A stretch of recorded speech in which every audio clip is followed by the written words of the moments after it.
सबसे बड़ी खबर आ रही है अभी यूपी से। यूपी के बहराइच में एआईएमआईएम का चुनावी शंखनाद देखने को मिल रहा है। लखनऊ एयरपोर्ट पहुंचे असदुद्दीन ओवैसी। कार्यकर्ताओं ने एयरपोर्ट पर किया भव्य स्वागत। बहराइच में मटेरा में जनसभा को संबोधित करेंगे। यूपी चुनाव 2027 को लेकर के कार्यकर्ताओं में भरेंगे जोश और यूपी के 200 सीटों पर चुनाव लड़ने वाले हैं एआईएमआईएम। यूपी में साल 2027 के विधानसभा चुनाव को लेकर के सियासी हलचल तेज होती नजर आ रही है और इसी सिलसिले में ऑल इंडिया मजलिसे इत्तेहादुल मुस्लिमीन के राष्ट्रीय अध्यक्ष और हैदराबाद से सांसद असदुद्दीन ओवैसी आज लखनऊ पहुंचे। चौधरी चरण सिंह एयरपोर्ट पर कार्यकर्ताओं ने उनका जोरदार और भव्य स्वागत किया और एयरपोर्ट से ओवैसी सीधे बहराइच के लिए रवाना हो गए, जहां वे एक बड़ी जनसभा को संबोधित करने वाले हैं। माना जा रहा है कि ओवैसी इस दौरे से बहराइच और आसपास के इलाकों में चुनावी शंखनाद करेंगे और 2027 के चुनावों को लेकर के कार्यकर्ताओं को जीत का नया मंत्र देंगे।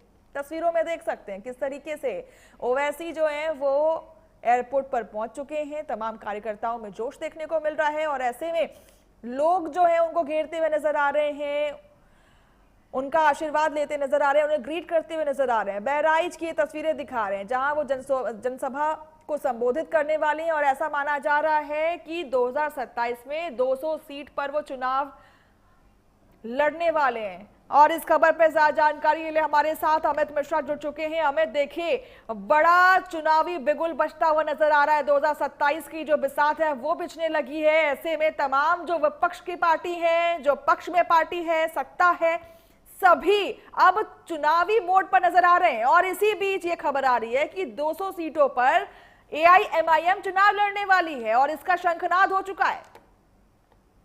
जी बिल्कुल, देखिए मनीषा, जिस तरीके से 2027 चुनावी वर्ष में सब आम पार्टियां प्रवेश कर रही हैं, ऐसे में अपनी अपनी जो पत्ते हैं वो आप चुनावी पार्टियां खोलना शुरू करती हैं, चुनावी आगाज कर रही हैं। आप देखिए कि वैसी भी लगातार जिस तरीके से यूपी में आने की बात कर रहे थे और आज उन्होंने उसकी शुरुआत कर दी है। वैसे जब एयरपोर्ट पर पहुंचे तो उनका भव्य स्वागत किया गया। उसके बाद वो बहराइच के लिए रवाना हुए, जनसभा को संबोधित कर रहे थे। इस दौरान जो भीड़ है वो देखने को मिल रही है और आज से ये माना जा रहा है कि वैसी पार्टी एआईएमआईएम जो है वो 2027 की शुरुआत कर रही है और बहराइच को चुना गया है। बड़ा संदेश बहराइच चुनने का कारण ये है कि जो मुस्लिम जो आबादी है उसको टच करने की बात की जा रही है और देखिए लगातार वैसी जो है वो ये इस बात को कहते आ रहे हैं कि 2027 में हम 200 से अधिक सीटों पर चुनाव लड़ेंगे। तो 200 सीटों पर चुनाव लड़ने की तैयारी की जा रही है। जहां मुस्लिम बहुल क्षेत्र है वहां पर ज्यादा फोकस किया जा रहा है और इसके साथ ही साथ जहां पर दलित वोट बैंक है वहां पर भी फोकस किया जा रहा है। वैसी ने कई बार एक संदेश भी दिया है कि दलित और जब अगर मुस्लिम एक साथ आएंगे तो कोई भी पार्टी जो है वो उनको हरा नहीं सकती है और 200 सीट पर अच्छा जो रिजल्ट है वो देखने को मिलेगा।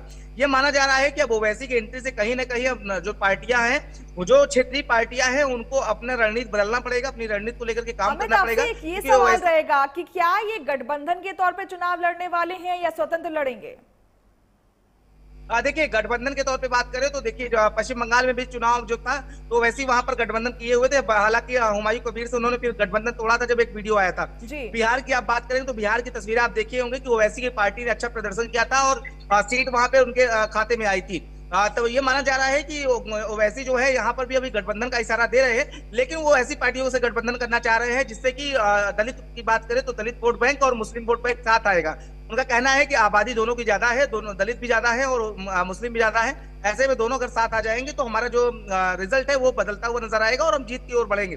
लेकिन देखिए ये गठबंधन को लेकर के कहीं ना कहीं ओवैसी जो है वो इशारा कर रहे हैं, गठबंधन हो सकता है, लेकिन ओवैसी की एंट्री से एक चीज ये माना जा सकता है कि कहीं ना कहीं जो अन्य क्षेत्रीय पार्टियां हैं उनका नुकसान होता नजर आएगा, क्योंकि ओवैसी जब जिस भी प्रदेश में गए हैं वहां पर नुकसान जरूर किया है। ठीक है, बहुत बहुत शुक्रिया अमित हमारे साथ जुड़ने के लिए, तमाम जानकारी हमसे साझा करने के लिए। तो देखिए जिस तरीके से ओवैसी अब चुनावी बिगुल बजाते हुए नजर आ रहे हैं, साफ देखने को मिल सकता है कि अब 200 सीटों पर एआईएमआईएम चुनाव लड़ने वाली है। क्या कुछ निकल करके आता है, क्योंकि उनका सीधा फोकस मुस्लिम वोटर्स और दलित वोटर्स रहेंगे। किस तरीके से उनको जीत मिलती है देखने वाली बात होगी। बढ़ते हैं अगली खबर।